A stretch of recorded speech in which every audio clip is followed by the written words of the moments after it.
Ooh, that looks so good.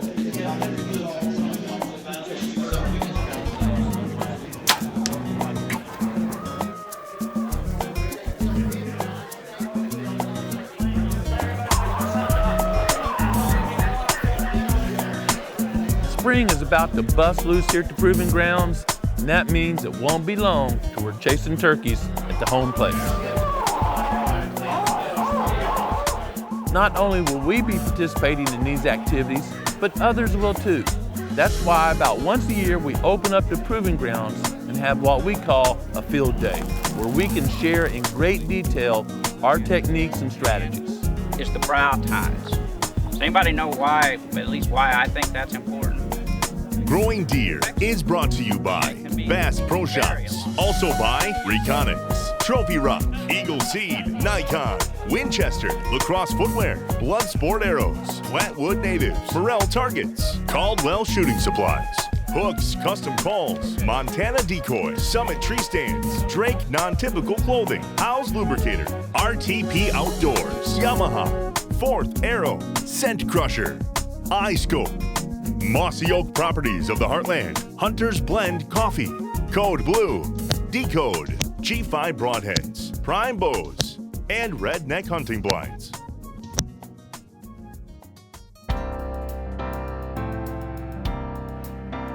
During our field days, typically everyone arrives Friday afternoon. We have a lot of activities, and Saturday we go hard all day long. We're going to get you up in the redneck line, and there's a blue balloon. This year, Friday afternoon, the Growing Deer Pro staff held a cool bow shoot. And we had several morel targets set up. We had a ghillie blind set up to practice a turkey style shot, and a redneck set up on an elevated stand to practice a deer shot.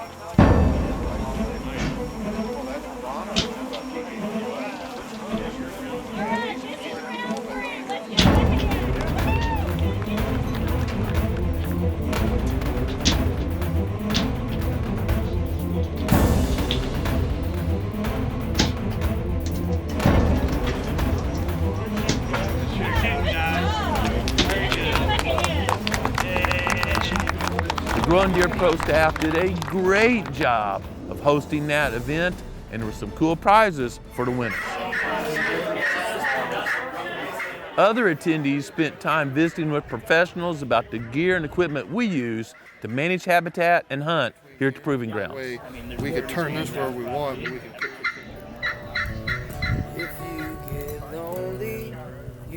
After a full afternoon and even some live entertainment to cap off the evening, we were set to get in the field the following day.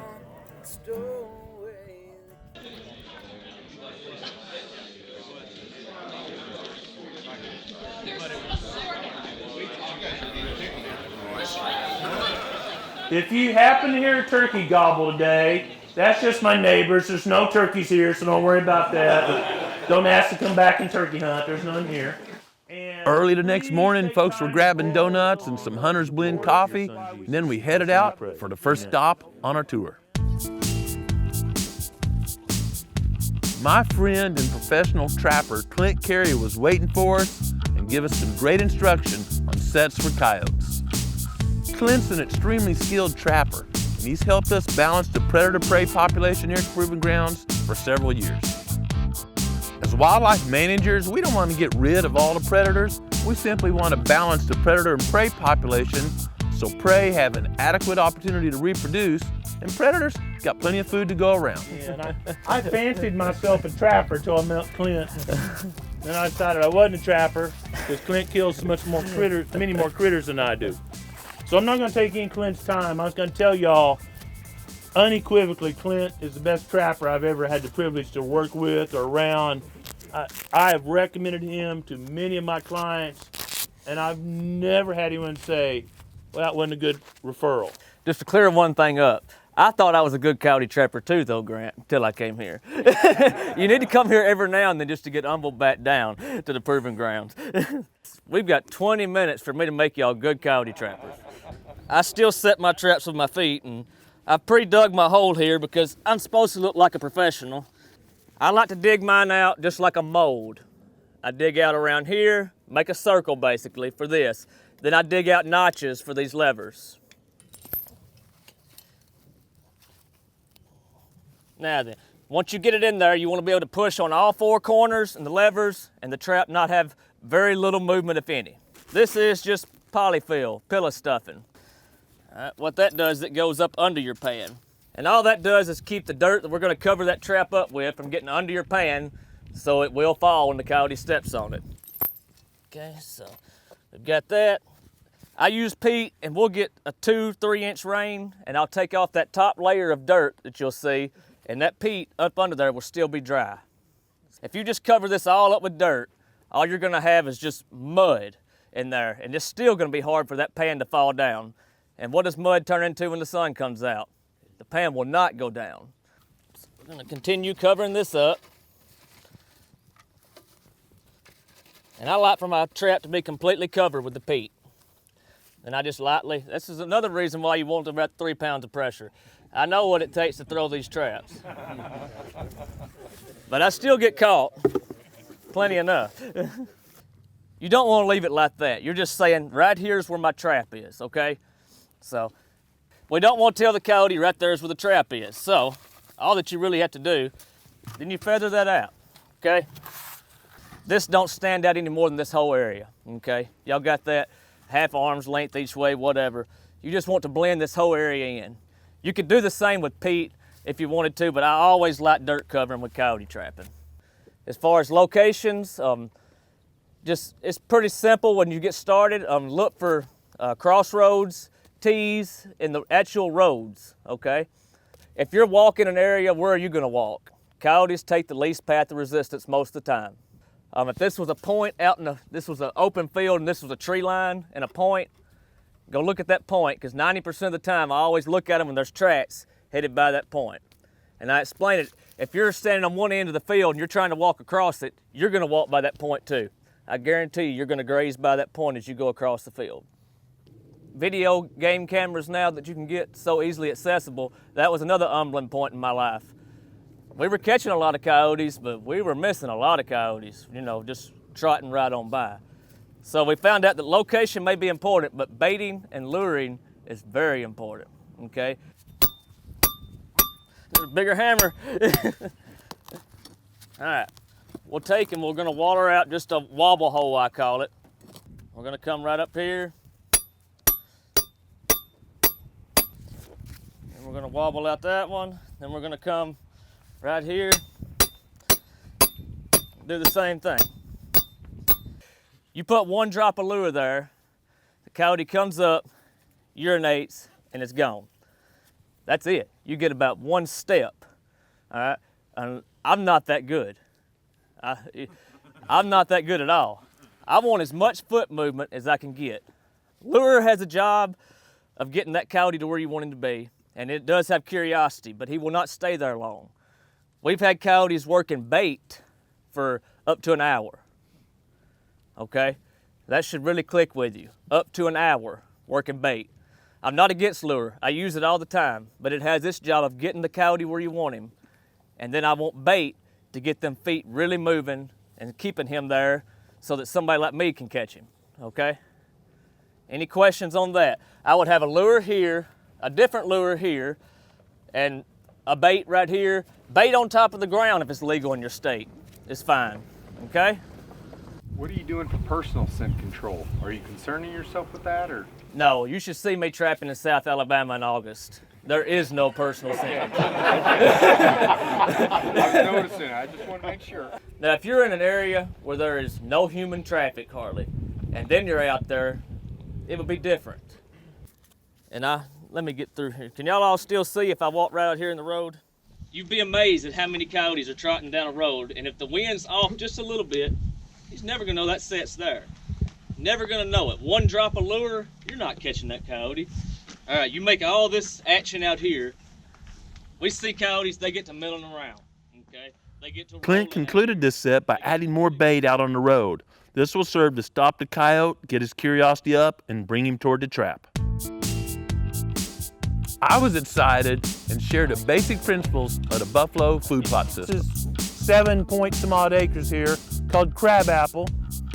And it was rough as a cob when Trace and I got it, and about 8-inch locust trees all over. And it went from that to, if I had my soil probe out here, we'd probably go a good 5-6 inches deep here. We built a lot of matter here. So the buffalo system is like the Great Prairie. The Great Prairie has a variety, native prairie, of plants growing. Different plants extract different nutrients, bring them up. They would bring them up and needed to be browsed and defecated, urinated back out, or buffalo would come through and crimp or trample everything down. Buffalo weren't like whitetail, 1 here, 3 there. There'd be, 100,000 here. And when they come through, they'd wipe it out and it'd look like this field, and they'd urinate and defecate a bunch, and a few of them would die and move on. And then they'd churn the soil just a little bit, and we'd get this new seed base coming up. And that happened for centuries. And it built about 20 feet of topsoil throughout much of the Great Prairie region. No fertilizer was added. No lime was added. Minimal soil disturbance. Rule number 1 of soil health.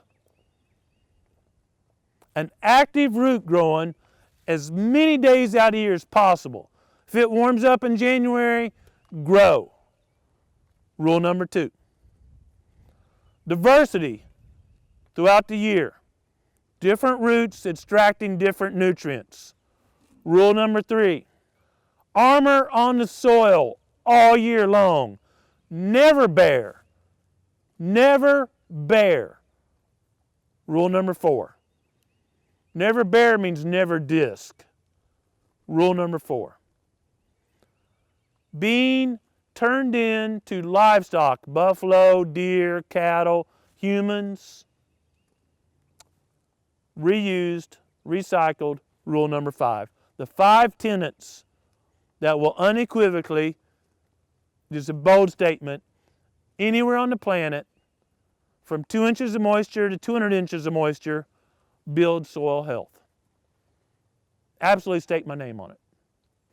So what we do here, Brenton over here and his crew cleared out a bunch of cedar trees, dodged the tombstone,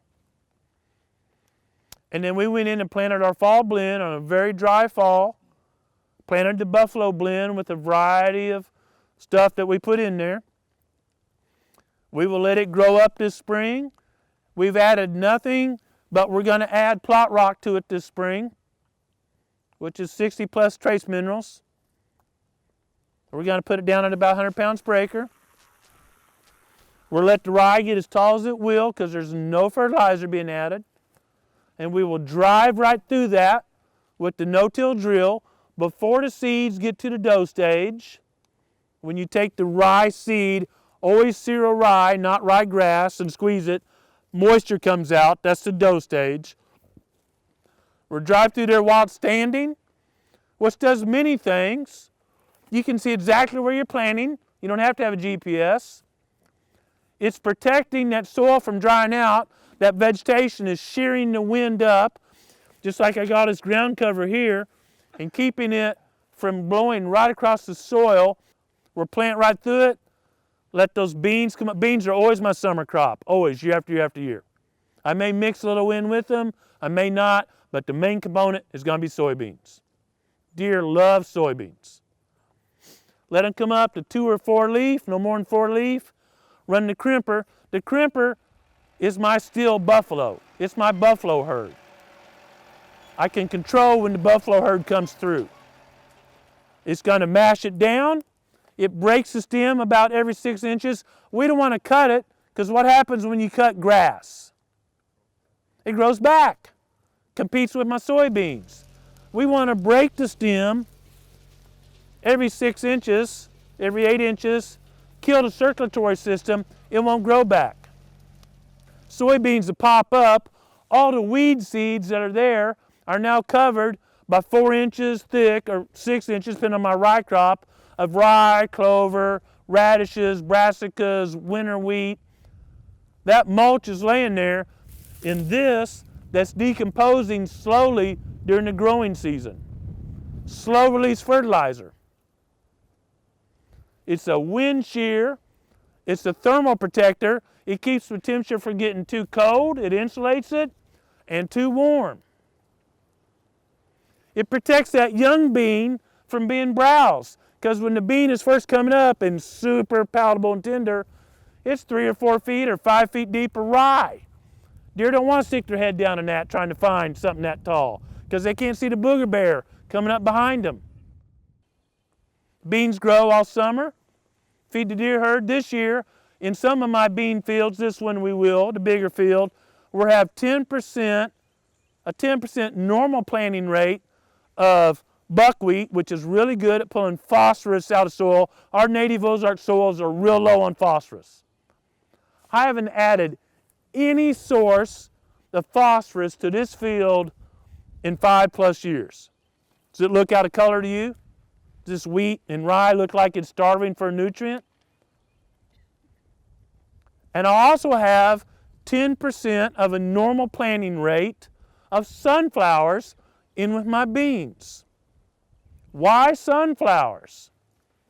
Deer like sunflower forage. Tracy loves seeing sunflower heads in the field. I score major brownie points for that. Major. But what do sunflowers do really well? Nobody? Attract pollinators. Name me a forage crop that grows without pollinators. I want as many pollinators in here as I can get, because I'll have more beans. It's been shown you get 5 to 10 bushels per acre increase in beans if you increase the number of pollinators. That's money in the bank. And that, in a nutshell, is the buffalo system. We're just replicating nature. Replicating something that the Creator did and obviously works perfectly. We can't control when whitetail eat here unless we use the electric fence, but we can control when the buffalo comes through by using the crimper. And the crimper, if you've looked at it setting up there, the reason the fins on it, if you will, at an angle, because if you have them straight, and up to straight here and they're rolling, it starts bouncing off the ground. So if you look at that design we have up there, Paul's been so patient with me, because I'm constantly tweaking and changing my mind. The design is such that as it rolls, there's always a fin on the ground every inch. As this one's leaving, the next one's touching because of the angle it's at. It's really cool. It looks pretty simple, but if you get into it, there's a lot of science behind it. I mean, just grab that up and pass it around, man. I mean, just take a whiff. It smells like rich organic dirt, because that's what it is. And we didn't have to pay for it. That's amazing. Tracy loves that. I need this producing food as many days out of the year as it can. So corn doesn't fit my rotation. Here's the cool thing we're doing this year, part of the buffalo system. This is kind of secret, but I'll let you in on it. I'm going up here to the hardware store, and I'm buying a few pounds of every vegetable variety they have. Squash, everything, spinach, putting it in my Genesis, and I'm going to make one drill path right through the middle of the food plot up by the house. That's going to be our garden. Because if you notice my yard, it's not all that good. I mean, I hate yard work. I'll spend all day in the food plot, but I don't care much about the yard. And I don't want to waste my time in a garden, but I love fresh vegetables. I'm going to drill my garden right through the middle of the food plot, and it's going to be a mix. I mean, it'd be sweet corn here, pumpkin here, green bean here, squash here, spinach here, radish here. Carrots don't go in the ground too rocky, they stick up here. And I got this from a farmer in North Dakota, because we tried to grow squash here in our garden every year. We have squash bugs right every 7, about every 3rd day, spraying. If you're a gardener, you know what I'm talking about. And this guy has no problem with squash bugs, because he's using the buffalo system in his garden. He's got all these plants growing together, And the way the chemicals are working together in the plants, not store-bought chemicals, has no squash bugs. None. I want 24 parts carbon to 1 part nitrogen in my soil. And I do that through my crop rotation. I'm gonna grow more rye and wheat and sorghum and milo and stuff like that than them legumes, because I want 24 parts carbon. That's my corn stalk or my milo stalk or my rye stalk to 1 part nitrogen. That's ideal. That's when plants grow the best. And I never want to wipe out the earthworm. When you disc, you kill earthworms by the billions, literally. I want them rascals working for me. They're free. They're working 24/7. They're never late for work. They never steal from you. They never complain. Man, they're like the perfect employee. I enjoy listening to and participating in good conversations about improving native habitat and food plots, but I was really excited for the next stop of our tour. And I'm just going to tell you, and Richard would not want me saying this, Richard's probably the finest hunter I've ever hunted with. He's the only guy in my life. One time Richard and I were hunting together, and I felt I was kind of a halfway decent woodsman, and we saw some bucks off yonder and trying to stalk up to them. And Richard doesn't use tree stands or blinds or anything. He kills everything off the ground. And I nudged the corn stalk or something a little bit, and I mean, a deer like 600 or 800 yards away. I didn't even think about it. Richard like, you make some noise back there? I'm like, gosh, man, chill out a little bit, buddy. And Richard is just a wealth of knowledge. So please really listen up here, because Richard has taught me so much more about this particular part of deer than I ever dreamed of learning in college. This is a real, first year Richard's ever done this for us, and this is gonna be a real treat. Good morning. Thank you, Grant. I'm not sure I live up to all that, but I've been looking at deer for a long time. I've been scoring them a long time. Been official measure for Boone and Crockett, probably 30 years. Now I'm guessing that most of you guys, you're avid deer guys, you're looking at deer on bean plots, is that right? I mean, is there anybody that isn't looking at deer on bean plots? Well, it's a good place to look if you're not looking. 40% is going to be what your points are. So that's what you need to be looking. How many points have you got? If you see 3 points going up, you're looking at a 10 point. If you see 4 points going up, it's a 12 point. If you see 2 points going up, it's an 8 point. So you just know that right off. I mean, you ought to be getting that if you're looking at $9. You just, okay, there's a 10 point, there's a 6x6. You really need to look at that deer. He's got a lot of points. 30% of your score is going to be beams. So we're all back to length. There's 70% of your score, which means there isn't a lot else. Now, everybody that I know, including myself, what do you like to see? You like to see a big, heavy deer. That's nice. You'll see deer with big, fat points. Has nothing to do, that you don't even score that. It's wonderful. It's a great thing to also determine age, to determine nutritional status, what your soils are doing. It's a good thing, but it's not going to affect the score. That's probably the most key things. Look at point length and beam length. Get that as quickly as you can. The second thing I'd like to share with you is as you get closer to getting a score on that deer, and you realize the priority of it, the next thing you want to look at as soon as you can is the brow tines. Does anybody know why, at least why I think that's important? It affects the score, and it can vary a lot. In other words, you'll see deer with brow tines up here, and you'll see deer that don't have brow tines. So it can swing quite a bit. So that's the 3 things that most important I think a guy can pick up on pretty quickly is figure out how many points he's got, how much average point length he's got, put your number on there, look at your beams. The spread isn't really going to vary a lot. It doesn't make a lot of difference. And the heaviest deer you're ever going to shoot, I mean, unless it's a freak, is going to have 40 inches of mass, 20 inches per side. It's just, that's the top of it. One of the things Richard really taught me is, why are you sitting here for 3 hours letting your scent go all over? Why don't you arrive there 10 minutes before the deer get there? And that just clicked the big old light switch for me. We hunt strictly from the ground. We hunt with every kind of equipment, muzzle loaders, archery. We hunt the kids in the youth season. We hunt late rifle season in Kansas where I hunt. That's in December, so you can get some really rough weather.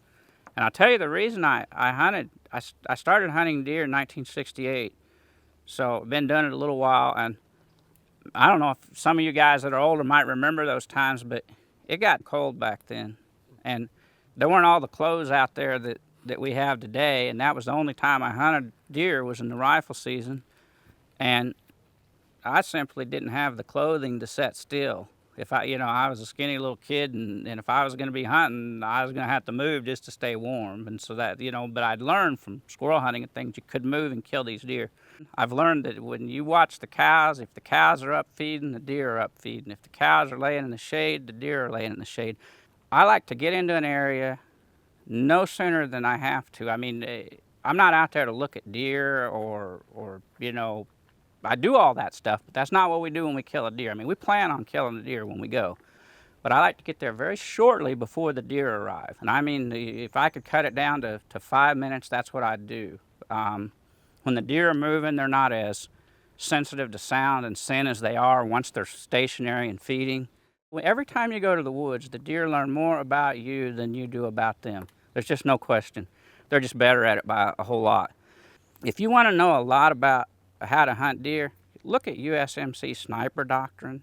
Well, you're not going to expose your position, and you're darn sure not going to go back to the same spot every day, because people are, if you're hunting deer, the deer are going to avoid you. I mean, how many of you guys, if you hunt from stands, watch that deer come through there and look up in the stand as it goes by to see if you're there?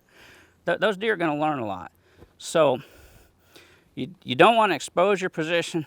And you want to keep them confused. Don't come up to that field from the same spot, the same area. I mean, come up, and especially the longer range weapon you get, whatever you're using, crossbows, muzzle loaders, these muzzle loaders now, keep them confused. Don't let them figure you out, and that's what it's based on. Learn as much as you can from as far away as you can. I'm really not going hunting to observe. I mean, I do all that at another time. When we decide to kill a deer, that deer isn't alive very long, because the system that we use to get in on it, we know the deer. I literally get it. I want to observe it. Everything. If I want to judge it, I've got a spotting scope.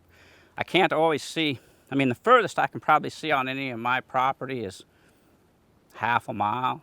But if I can see that deer from a half mile, that's all the closer I want to be. Plan to succeed. Don't plan to go in there and hope. I mean, at anything you're going to do in life, don't plan on getting lucky. Plan on making it work. That's all I know. Well, he knows a whole lot more than that. I will share the first time. I believe it's the first time I was ever blessed enough to hunt with Richard. It was muzzler season, and mosquitoes were out. And, it was muzzler season. Kansas real early, and he said we're going to walk up this little drain. We're going to walk up here. There's going to be some bucks bedded. We're going to find one. That's a good one. And we go up through there, and we're in a pretty tight little drain. Do you remember this, Richard? Mm-mm. We're in a pretty tight little drain. I don't know, 50, 70 yards wide, not real much, right by the railroad track on that property, the railroad bed over there. And we're walking up a drain, and I'm sure I was making more noise than he wanted. I used to have hair for a hunt with Richard. And we're walking up through there, and I got my muzzler, and I'm kind of lollygagging. Like, I ain't walk up on no mature buck in here. It's pretty thick stuff. And he goes right there. I'm thinking he don't want me to step on a stick right there, I go, all right.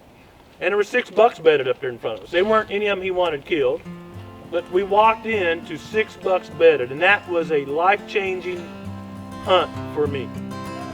By now, I was hungry, and I figured everyone else was, and I knew that my buddies at Redneck Blinds had lunch waiting for us back at the shop.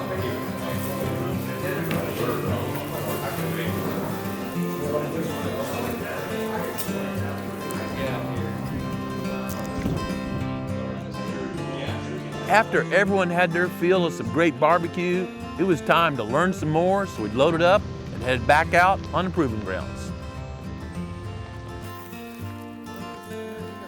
With turkey season either open or starting in most states soon, I was thrilled that the boys from Hook's Custom Calls, several world champion callers, were here to give us a demonstration. Well, we're here to help you guys that are interested in turkey hunting. I have 4 guys with me that between them have 22 world and grand national turkey calling, owl hooting, and gobbling championships. Not only are they great champions, they're great guys. I'm thankful for every one of them every day. I'm not sure how they gravitated to hooks, but I'm very thankful for them. I've been asked one question often, messenger grunt call. We ran out a couple weeks ago. Have no fear, about mid-July. They will be in stock on the Hooks Calls website. We ship quick, I promise you. You order today, they ship tomorrow. I even work Saturdays and Sundays packaging stuff. So the best way to tell you how fortunate we are with the gentlemen that we have on our pro staff is just to let you see what they can do in the woods.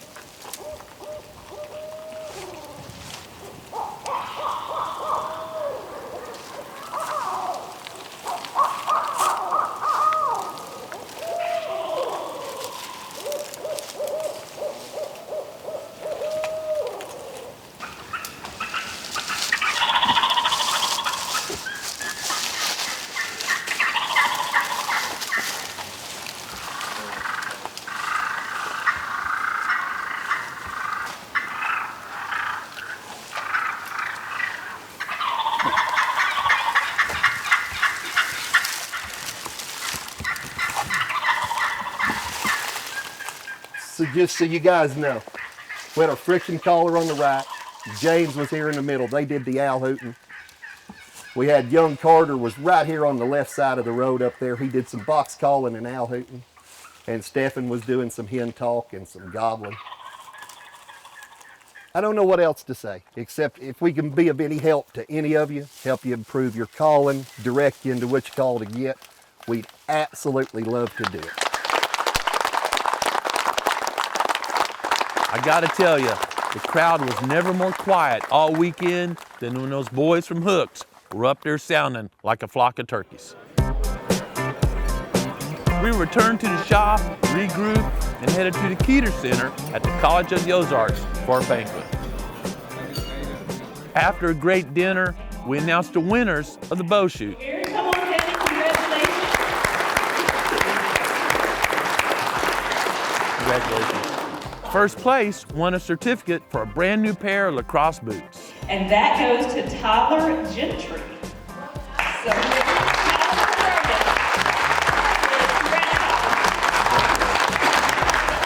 Nice shooting. Hey, and y'all do you know that Tyler was one of our past interns? And we worked out together a lot. You see that? and the winner of a Code Blue package is going to Miss Deb Townsend. Deb, how are you?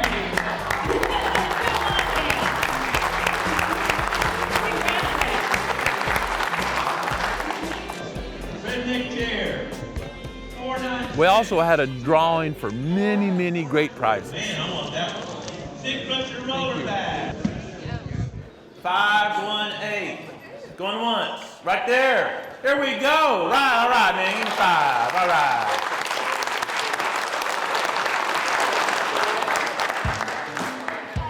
And I just tell you, we are blessed to have one of the finest pro staff teams, literally, in all the industry. When my pro staff, please stand up. It was a special opportunity for me personally to take time to thank and appreciate the Growing Deer pro staff. I don't think in 9 years, Growing Deer has ever been more solid, more congealed, more team-like, more everybody wanting everybody to win than we are right now. And we do get some awards for certain things, and so the first one I'm going to give tonight, and I'm not going to go into all the details, is to Daniel Stefanoff. Daniel self-filmed, which is tough to do. If you've never tried, it's really tough to self-film, and made a shot and did a really cool hunt for us this year on his land that he had bought and implemented the management plan on. And I'm so proud of you, Daniel. Thank you so much. Thank you for your friendship. And I tease all the time that anybody can kill a deer in Kansas, but can you kill a big deer on 9 acres that you managed and hunted and played to win and did all that and self-filmed and made a tremendous episode that was well received by the public? And that's Jeff Durrell. Jeff, thank you so much.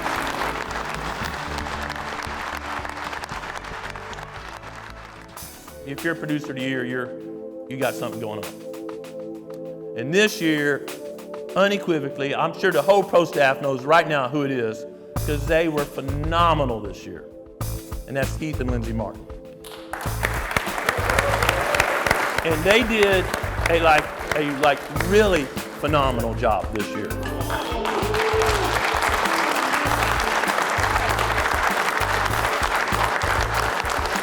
I'll let them hold it, I guess. That felt pretty good. I didn't win one. One of my friends from the Nashville, Tennessee area had tagged a nice buck last fall. So we had a little contest. I talked him into bringing it over. It was a cool non-typical, and we had everyone estimate the net non-typical score. I was surprised. I really didn't think that many of you would be that close. But if you were north of 165 and south of 180, you're in the running.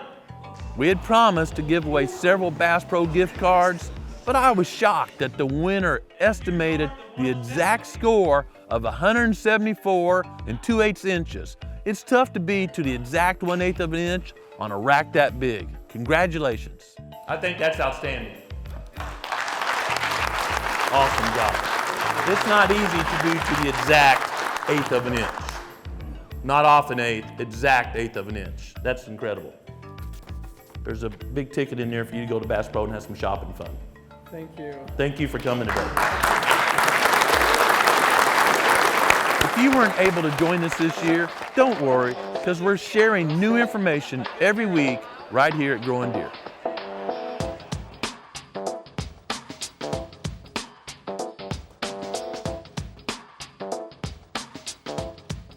It's always fun to enjoy creation with other folks, but what's most important is to find time every day to be quiet and listen to what the Creator is saying to you. Thanks for watching Growing Deer.